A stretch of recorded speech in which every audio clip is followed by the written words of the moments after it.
నమస్తే. ఈరోజు జరిగినటువంటి ఇన్సిడెంట్ మనందరికీ తెలిసిందే, బెంగళూరు రేవ్ పార్టీ గురించి. అసలు హేమక్క మామూలుగా సినిమాల్లోనే కాదు బయట కూడా బాగా యాక్ట్ చేసిన అక్క. కాకపోతే అక్క కొంచెం డ్రెస్ చేంజ్ చేసుకొని పక్కకు వచ్చి మాట్లాడుంటే బాగుండేదేమో. అదే నేను ఇప్పుడే వీడియో బయట తీస్తున్నాను, నిన్ను కూడా లైన్ లోనే పెట్టాను. ఇప్పుడు నువ్వు ఏ ఛానల్లో వర్క్ చేస్తున్నావు? తెలుగు వన్. ఏమండి, నేను అన్ని ఆన్లైన్ లోనే ఉన్నాను. నేను మంచిగా ఫామ్ హౌస్ లో ఎంజాయ్ చేస్తున్నాను, చిల్ అవుతున్నాను. నా మీద ఈ ఫేక్ న్యూస్ వస్తుంది, ప్లీజ్ వేణు. నేను మళ్ళీ చేస్తాను. మన వాళ్ళు కంటిన్యూస్ గా కాల్ చేస్తున్నారు. ఒక వీడియో బయట రిలీజ్ చేసేసి నీకుతో మాట్లాడతాను. ఓకే మా, థ్యాంక్ యూ. హాయ్ అండి, నేను ఎక్కడికి వెళ్ళలేదు, నేను హైదరాబాద్ లోనే ఉన్నాను. సో ఒక ఫామ్ హౌస్ లో ఎంజాయ్ చేస్తున్నాను, చిల్ అవుతున్నాను. సో నా మీద వచ్చే న్యూస్ ఫేక్ న్యూస్. అది అక్కడ మరి ఎవరున్నారో ఏమో నాకు తెలియదు. సో అది ఫేక్ న్యూస్ అండి, అవన్నీ నమ్మొద్దు. Okay, thank you. ఏకంగా అక్క వీడియో రిలీజ్ చేసిన తర్వాత మన బెంగళూరు పోలీసులు అసలు ఫొటోస్ బయట పెట్టారన్నమాట.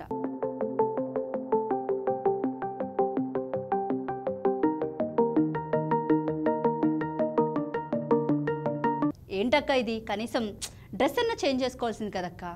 అండ్ ఈ విషయానికి సంబంధించి ఏదైతే ఈ బెంగళూరు రేవ్ పార్టీ ఉందో, మన టాలీవుడ్లో కానీ లేకపోతే సినిమా వాళ్ళకి కానీ పెద్దగా కొత్త ఏమీ కాదు. ఎందుకంటే డ్రగ్స్ పార్టీస్ కానివ్వండి, లేకపోతే డ్రగ్స్ కేసులో కానివ్వండి, ఇవన్నీ కూడా కంటిన్యూస్గా నడిచేవి అన్నమాట.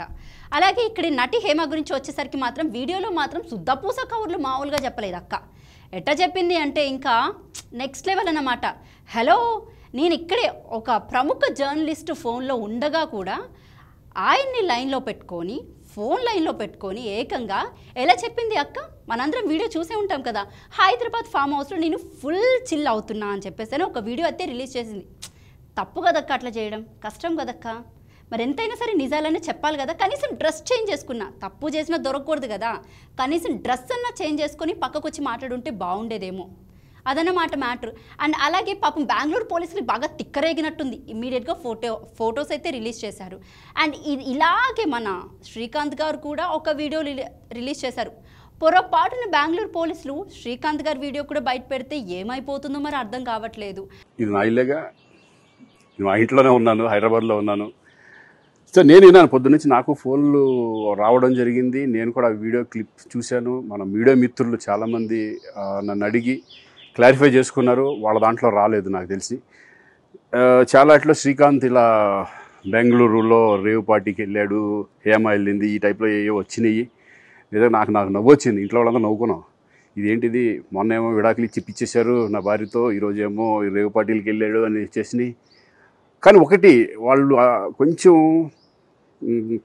తొందరపడ్డంలో ఇది లేదనిపించింది. ఎందుకంటే అతను ఎవరో కానీ కొంచెం నాలాగా ఉన్నాడు. వాడు కొంచెం ఇలా కప్పుకొని, అది గెడ్డం ఉంది, బట్ ఇప్పుడు గెడ్డం నాకు లేదు కానీ, బట్ గెడ్డంతో నేను షాక్ అయ్యాను. ఇదేంటిది నాలాగా ఉన్నాడు ఏంటి అని నేనే షాక్ అయ్యాను.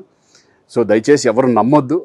ఎందుకంటే రేవ్ పార్టీలకి వెళ్ళే కల్చర్ నాది కాదు, పబ్ కల్చర్ మనిషిని కాదు నేను. ఒక్కోసారి బర్త్డే పార్టీలకి వెళ్తాము, ఒకవేళ తెలియకుండా ఏదైనా వెళ్ళినా ఒక హాఫ్ అన్ అవర్ నుండి వచ్చేస్తాను తప్పితే అటువంటి ఏమీ లేదు. రేవ్ పార్టీ ఎలా ఉంటుందో కూడా నాకు తెలియదు. సో దయచేసి ఎవ్వరూ ఈ విషయాన్ని నమ్మొద్దు. అండ్ ఈ రేవ్ పార్టీకి సంబంధించి అయితే మామూలుగా కాదు, అటు రాజకీయ నాయకులు కానివ్వండి, ఇటు సినిమా వాళ్ళు కానివ్వండి, ఏకంగా ప్రతిసారి ఇదొకటి కంటిన్యూస్గానే నడుస్తూనే ఉంది. రేవ్ పార్టీస్లో దొరకడం అడ్డంగా, దాన్ని బాగా న్యూస్లో హైలైట్ చేయడం, తర్వాత ఎటువంటి చర్యలు తీసుకోలేకపోవడం. అండ్ వీళ్ళు సినిమా వాళ్ళకి సంబంధించి అయితే ఒక వీడియోస్ రిలీజ్ చేయడం, శుద్ధపూస కబుర్లు అన్నీ చెప్పడం, ఫస్ట్ నుంచి నడుస్తూనే ఉంది ఇది. అండ్ ఇంకా ఈ హేమనే కాదు, ఇలాంటి వాళ్ళు చాలామంది ఉన్నారు. కాకపోతే వాళ్ళు బయటికి రావట్లేదు. కాకపోతే హేమ కూడా బయటకు వచ్చేది కాదేమో. హేమ పేరు బయటకు వచ్చిన తర్వాత హేమ డైరెక్ట్గా వీడియో రిలీజ్ చేయడం చేసిందనమాట.